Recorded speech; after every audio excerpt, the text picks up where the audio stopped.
Social media is full of trends. Some of them are good, some of them are bad.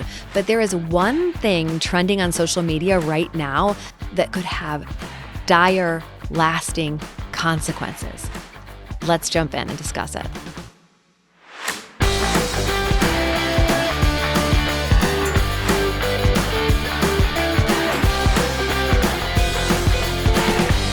Hey, Jess. Hey, Andrea. I think it's time for us to do like a mini reintroduction of ourselves. So, Jessica and I are both ladies. I mean, is that What?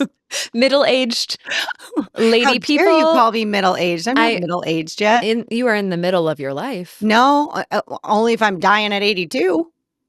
I mean, I might be okay with that. The way things are going, I might be okay with that. We're ladies in our 40s with a bunch of children, but first and foremost, for purposes of this podcast, we're therapists. Yeah, girl. By Yeah, choice. We chose that. We did. We actually left our careers and became therapists by choice. We did. Yeah, we did. Yeah, I know. We did that thing. And a big part of why we started this podcast, and we've been talking about this for years and years, is that we wanted to take topics that come up in the therapy room and bring them out of the therapy room and talk about them. And this topic is one that literally came out of my therapy room in the last week.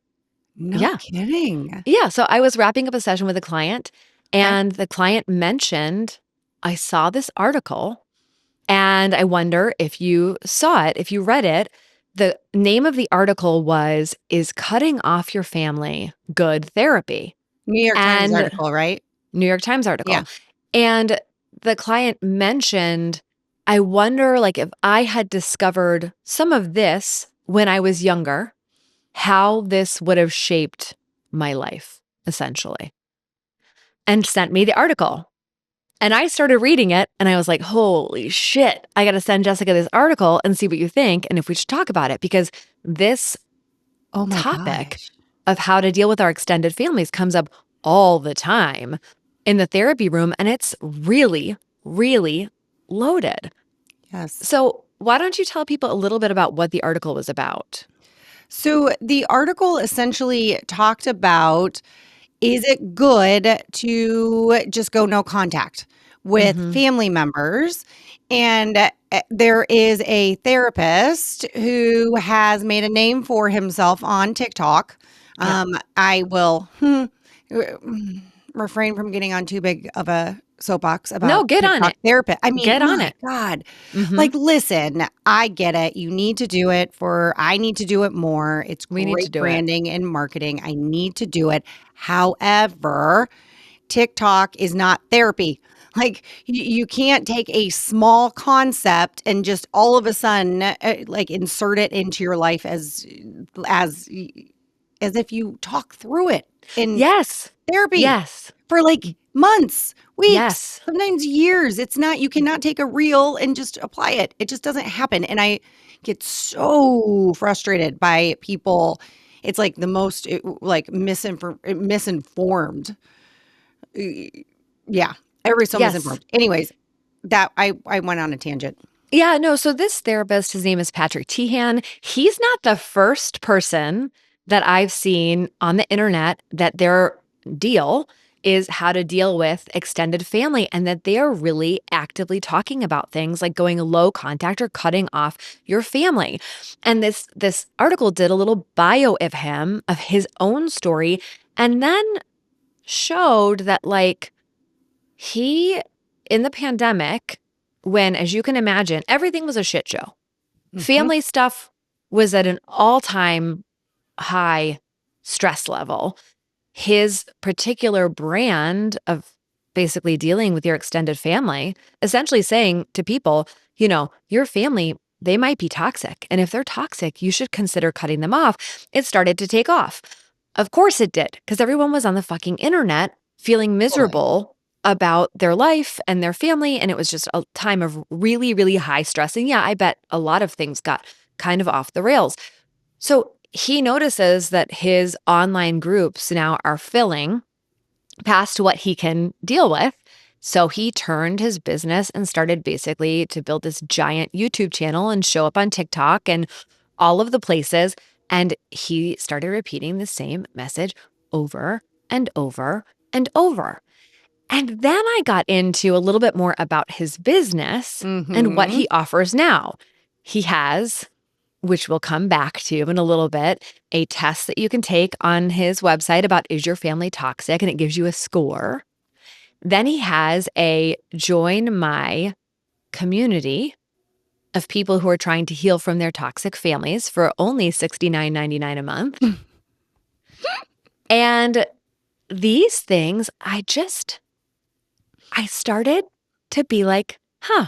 He also has like a little mini course, I think it's $40, on how to write a no contact letter to your family. And he specifically said, I think a good no contact letter is a tight one paragraph, and it should just say something like, you're toxic. And I don't have to explain myself. You're toxic and I don't want to have any contact with you. Oh, wow. I didn't know this. I didn't deep Y- dive that much. Yes. So this whole thing got my hackles up because, like you said, the decision to go low contact or no contact with your family is a really, really big one that should Mhm. not be decided from an online quiz at all.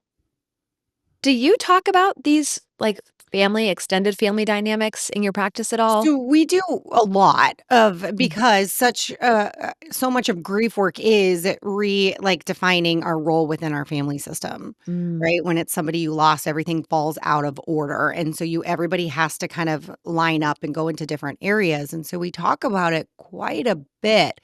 Now, the concept of no contact has not been one that has ever been brought up. Usually because they've gone no contact. I mean, but bum grief joke mhm. here, but like they've gone no contact, right? They've lost somebody. I did not get that. I was like, Like, you saw the I light don't think bulb go off, I and know, I I was was like, like, I don't think she "Oh!" gets it. They've like I didn't literally get gone it. no contact, right? Like the Right, person died, literally, they're literally no gone. contact, Yeah. right? So part of it Mhm. is bringing back contact, right? How do we reconnect? But here's the thing: is I went on his website and I took that quiz. Mhm. I took that quiz because I So was did I. like and the only reason I didn't want to is because I had to put in my email, but I'm like, "Whatever, I'll You unsubscribe later." didn't. It was optional. You're on his email list Oh, now. well, Now unsubscribe, unsubscribe, you're gonna get a unsubscribe. weekly email about how toxic your family is. How Yeah, long do you I think it know. would take the average person to get a weekly email saying that your family is toxic to start to wonder if they should cut off contact with 1 their week. family? 1 week. 1 week of content. Because because I took this quiz and I'm like, "Oh, good lord." When I took it, I'm like, it was so blatantly obvious where it was gonna lead, Mhm. right? To the level of how toxic your family is. Now, I was right in the middle. You can there's 5, and I was a 3, Mm. 66 out of 100 apparently. 3, Mhm. which I guess is extensive toxicity, which I was like, Mhm. Well, no shit. Like, that's just a product of, like, our generation and how we all grew up." Mhm. However, like, no contact because of it is insane to me that we are telling people to cut off people so quickly Mhm. when you are essentially uncomfortable. Yeah. It's insane to me that I think part of the question of this article was, like, is this good or bad therapy? And I think that someone who's a therapist going on the internet and introducing such like a like a concept, a move that has such wide reaching implications for potentially your whole life. That's not therapy. That there's No. no therapy involved in that. Nor is it therapy. I mean, we both believe in the concept of group therapy, but Mhm. joining a community for people who are cutting off their family, that's not group therapy. It can be coercion. That can be brainwashing. That can be that, like, if there's, three-quarters of the people in the group that have cut off their family and they say things like, it was hard but like, I'm totally free now. Or it was hard, but it was absolutely worth it. Or they start to say things like, well, my dad wasn't really around. And you go, oh, my dad wasn't really around. That it's just manipulation. There is a clear end goal there. 100%. It's to cut off your family. Mhm. And then there is a clear perpetuation of this. And I looked into in the article, they talked a little bit about Patrick Teahan's, his like mentor therapist. Mhm. She was a big advocate of cutting people off. She actually was quoted in here. She said people would come to her in therapy and they'd say, I had a great childhood. And she said, oh no, I knew right away that they didn't. And then she would tell them all the ways that it was not a great childhood. And she mentioned one of the ones that specifically stood out to me was she described having absent or workaholic fathers as Oh, that is yes. trauma. It is abandonment. It is neglect. Yes, that is trauma. I read that, and I was like, wow, we've lowered the threshold for what trauma is in Right. our society." Right. Right. I'm not saying that that can't be something that is traumatic for someone, but it's not Correct. trauma for everyone. No. So the idea that you would immediately tell people that they have trauma, and then she enrolled her participants into a 3.5 year long program of weekly group therapy in a cohort of 8. And they described intense bonding. And what was the purpose of the bonding? She would say, while we are working like to deal with your trauma, it's important to have a period of cutoff, maybe an extended period or a contained period. And she used the word perpetrator. How can we do work What? when you're still in contact with your perpetrators? And again, that might be the right word for someone who sexually abused you. That might be the right word for like in a lot of circumstances. Yeah. But is that the right word for your dad who worked too much? Is that the right word for your mom who just like wasn't emotionally attuned? I just, the words matter. So of course then you have a group of people, 8 people that you meet with every week for 3.5 years. And at the end of the day, you all cut off your families. And that was the person who influenced Patrick Teahan. And now he's influencing just thousands and thousands and thousands of other people through short form content to take steps that are massive. Can you tell me what is different from this in, like, a cult? I really nothing. Right? I mean, everything you're describing is essentially what a cult does, Yeah. right? They separate you from your loved ones, from your family, and they Mhm. brainwash you. Mhm. I mean, everything you're saying, I'm like, this isn't therapy. No. This is like a cult. Right. It's not It community. really, really is. Let's take a break. And when we come back, let's dig into the results of our family toxicity tests and talk a little bit more personally about how this has or could have played out in our own lives.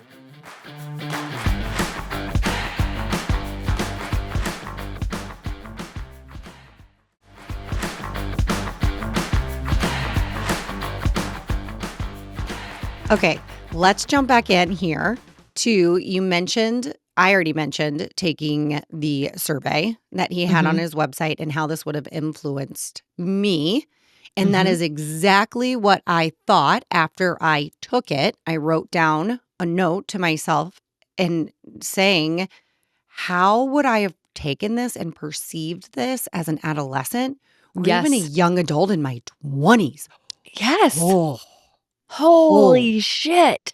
yeah. I, I don't actually recommend that anyone takes this test No, I don't because either. even as a trained professional and someone who's done work with my own very complicated family, and I've had periods of low and no contact with people in my family, I felt confused by it.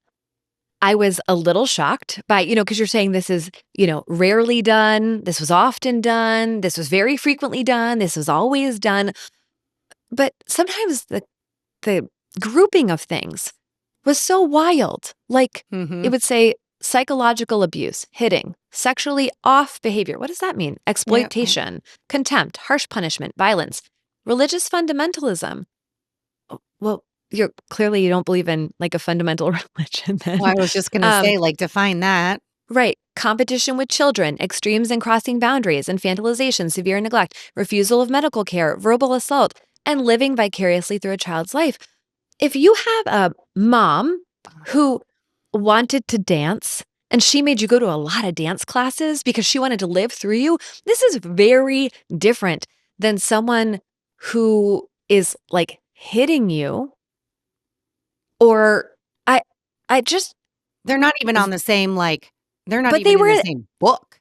they were in the same question, I right? know. Yep. These were all listed as toxic things. And again, like, so for me, taking the test, second guessing everything, I ended up with an 80%, which was severe toxicity. And honestly, might not be wrong. Mhm, I, it mhm, might not be wrong. Like you said, as someone in my 20s and then in my 30s, trying to understand my own family, like how we had grown up, what was normal, what was made to seem normal, what was okay, what wasn't okay. It's been fucking complicated. This has been the work of decades. And a lot of people that I know, we, I don't know, we all tend to find each other, right? We're adultified children who went through some shit, right? When we were younger. But this is complicated and nuanced work. And if you had asked me in my 20s, if you had looked at the relationship I had with each one of my parents, it was very close to one. I was not very close to the other.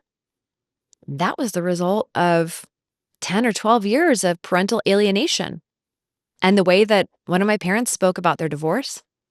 And this was one of the things that popped up is that it's cut off or low contact is not unusual. And the people who are most likely to be cut off are fathers of divorce yeah. Yep. by children in their Mhm, 20s. mhm, And as I've grown and matured over many years, I mean, don't get me wrong, there was shit that happened in my childhood that was just abuse. It was just mhm, not okay. It was absolutely, I mean, and there was stuff that happened in my childhood that I would have thought was okay.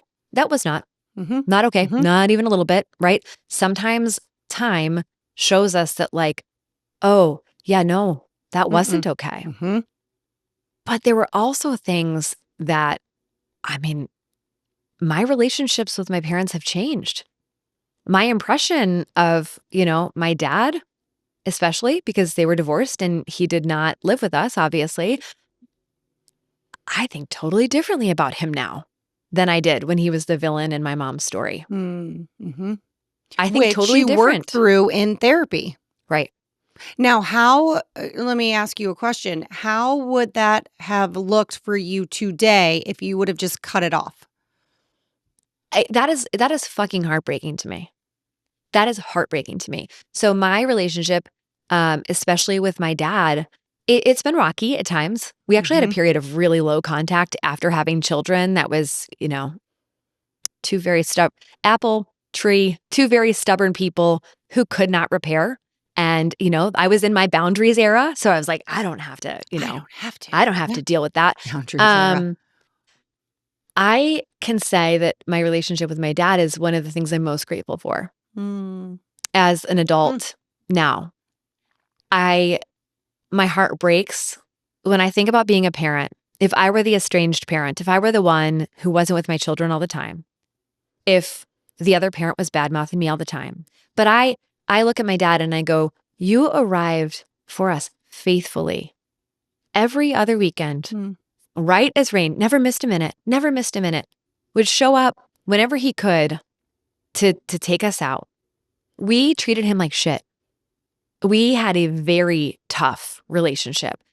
Money was always discussed. Who is responsible for the divorce was always discussed.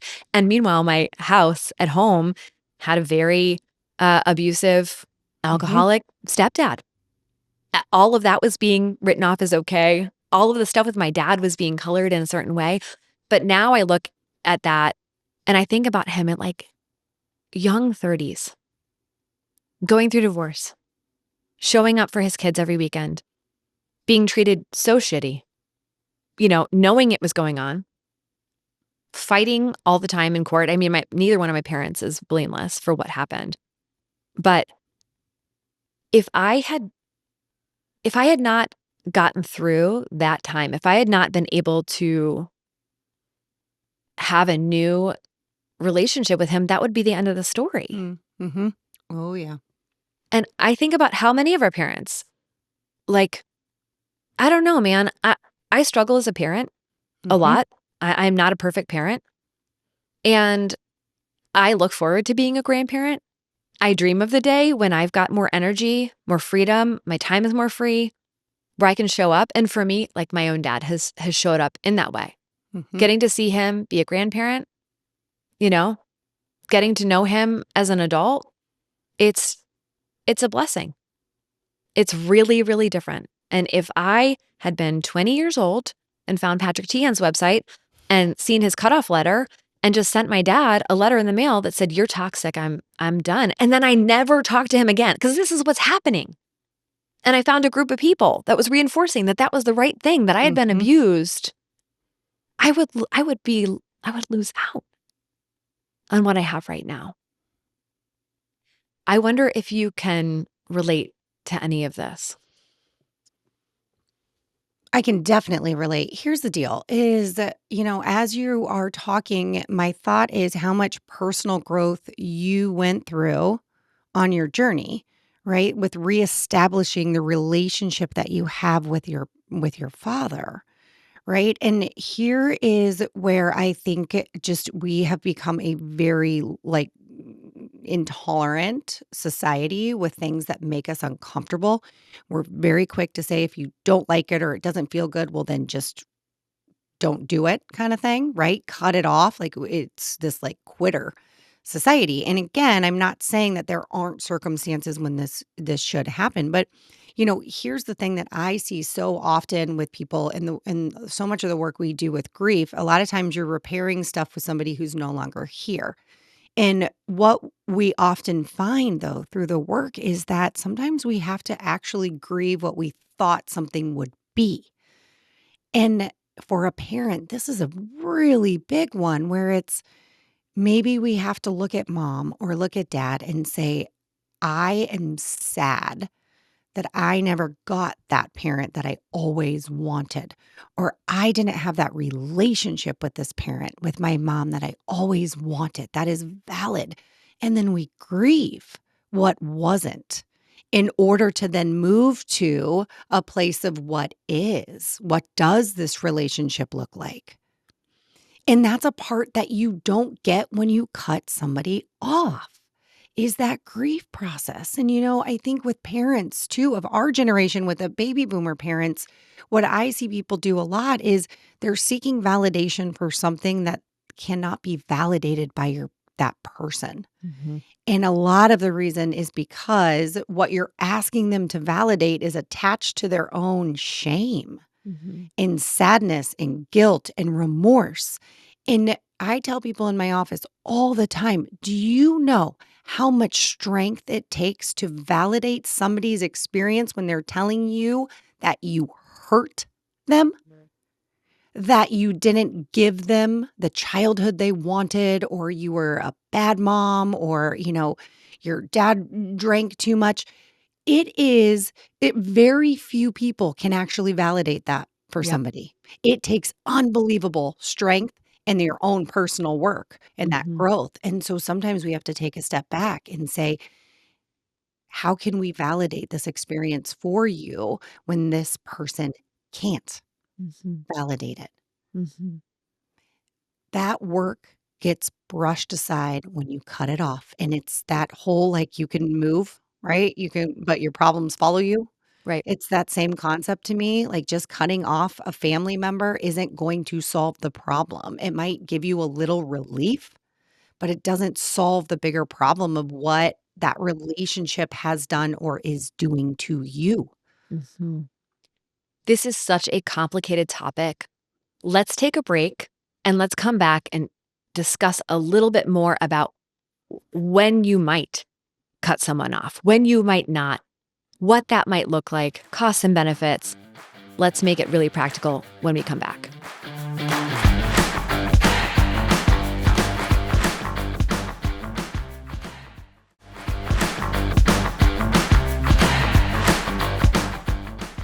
one of the things that you just hinted at is that our parents can be really imperfect.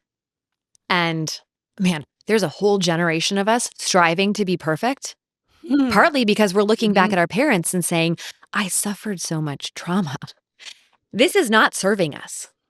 So far, I am not a perfect parent.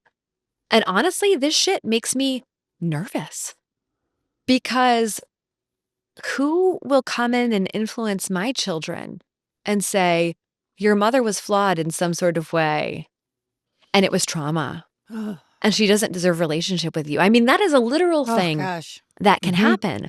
And I think you brought up such an important point that a parent who can't say, there was another article on this, I'll have to put it in the show notes, but it was talking about this trend in American culture towards, you know, family disintegration, basically. Mhm. Yep. Um, it was saying that a lot of times a cutoff is repaired or low contact is repaired by a parent who's been cut off, essentially becoming perfect, essentially being able to say, never like, oh, I disagree with you, or never, I did the best I can. It's just, I know I hurt you and fall on their sword. And this is after years sometimes of lack of understanding, Mhm. disbelief, shame, pain on their own part. And if that's the only person who can be repaired with is the person who is so strong that they can get that right, like, does any of us have a hope? Hmm. I'm just processing as you're talking and just thinking about that, zooming out and thinking about it in my own life. And I grew up with a alcoholic father who was in and out of trying to get help for so long. And I, eventually went to very minimal contact until he was sober. Mhm. And, all I am thinking about too as you're talking is how profoundly difficult the grief process after he died was. I'm gonna get choked up. Um, but how much harder it would have been if I cut him off. Mhm. Like, it literally it hurts my soul as I Mhm. think about it right now. That was such a hard experience, and if I cut him off, which in this with this whole culture, they would have told me to cut him off Mhm. because of his addiction. Mhm. Oh. Oh, I actually don't know how different I would be today, and it Mhm. wouldn't be good. I know that at my heart and soul because I Mhm. already had to work through enough, but if I cut him off and then he died the way he did and knowing he was in that much pain Mhm. and it's like a next level feeling of guilt within my body. Mhm. And Mhm. that's where I just keep thinking now from a place of just loss, right? Where you Yeah. go no contact with somebody and then they die or something tragically happens to them. And Mhm. I've been on the other side of that, and guilt is a really, really, really hard thing to feel and work through. And no contact, I'm sorry, but I very much believe it would make it 10 times harder. Yeah. And also, if you're not feeling any sort of guilt or distress after making such a big decision, like, I have a lot of questions. Me too. I think we can so center the individual in our culture that family is no longer about mutual obligation, which it was for generations. And I'm not saying it should be, but it's about like, how do you make me feel? And and in some ways we're saying to, people in their 20s and 30s and 40s, if your parents didn't make you feel the way that they should have made you feel, according to you, um, then they deserve a lifetime of isolation. Hmm.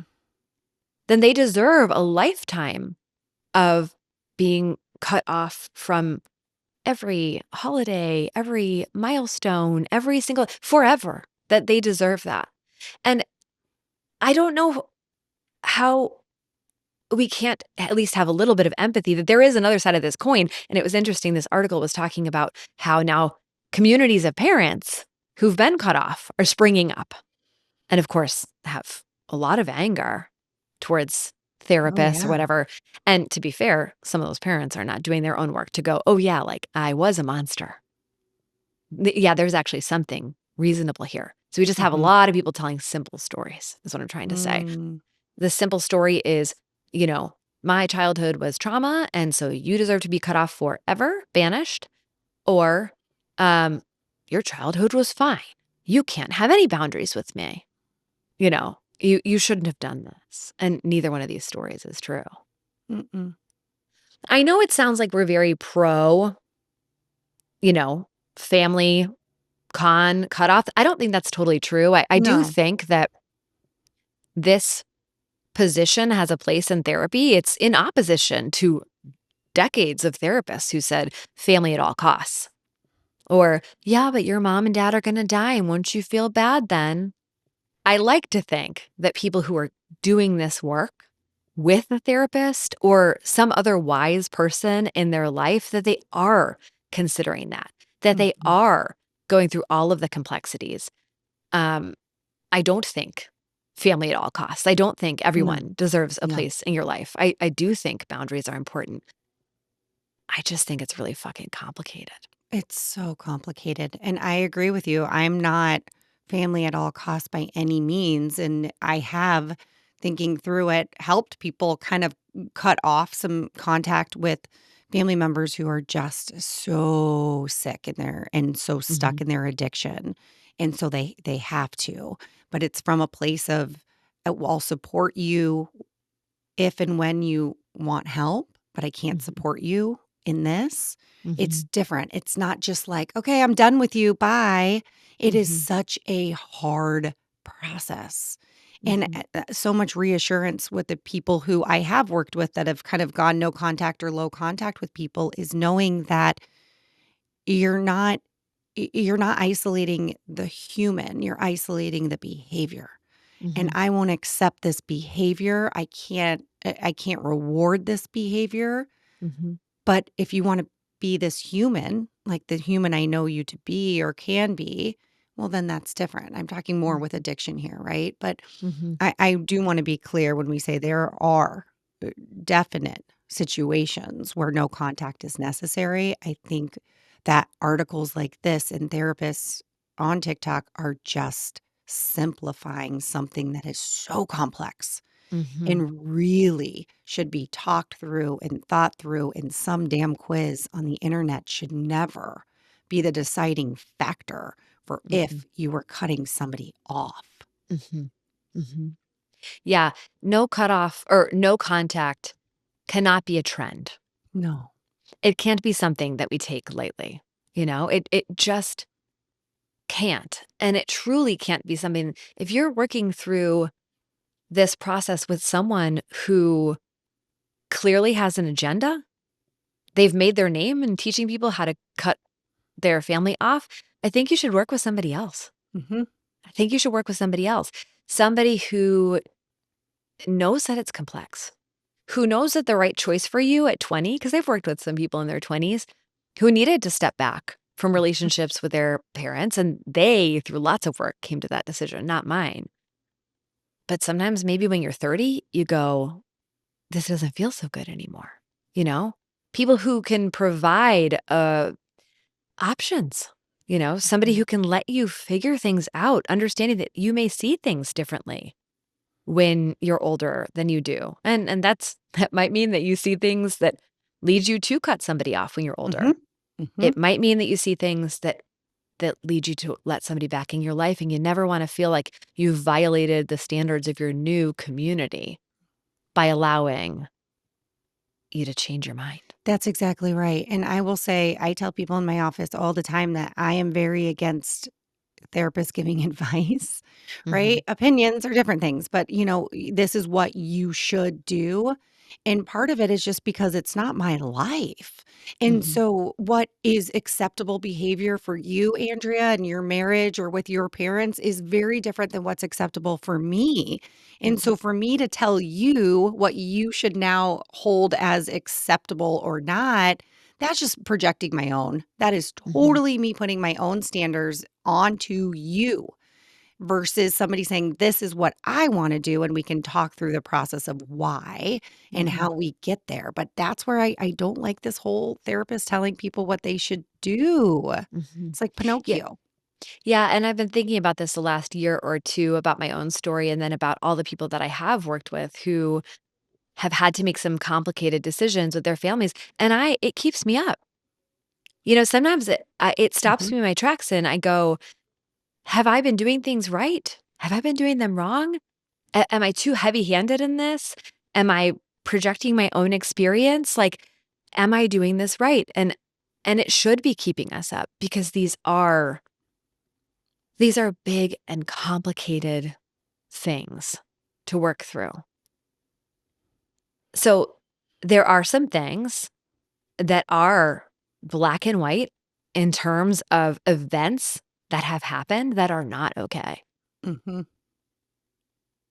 And not everybody who goes through those events chooses to cut off their family. Correct. And so I guess one thing as we close is that I would just like people to know that like it isn't an if A then B situation. Mm. If you went through this, then And this. right. And I actually saw a flow chart in that article of Stop. a flow chart that was about it was literally like little bubbles and it's like, did your family burp, burp, burp? If yes, if no, then you should consider low Oh my god. contact, cut I off. can't it hurts my brain. Maybe we need to no contact some therapists out there. Maybe maybe we need to no contact some TikTok therapists. Who knows? Unless it's us one day. Yeah, don't do that. Don't We're cut us off. gonna we're gonna 100% get it right on the internet and Yes, in this we are. podcast. Yes. So this is a complicated topic. Thank you for wading into it with me. And we're going to answer a listener question about this on Thursday. So make sure you're subscribed to the show, that you're following the show, and that you're here as we get even a little bit more personal on Thursday. That's it for today's honest conversation. But don't be sad. Didn't you hear? We'll be here for you, speaking some truth and feeling some feels every Tuesday and Thursday. So make sure to follow the show so you don't miss a thing. If you love what you heard here today, we would love for you to leave a 5-star rating and a review. It helps new listeners to find the show. We truly believe that these conversations are best when they're carried out into your real life. So, share this episode with a friend and check out the show notes for more ways to connect with us outside of the show. Until next time, thank you for listening to Honest Women.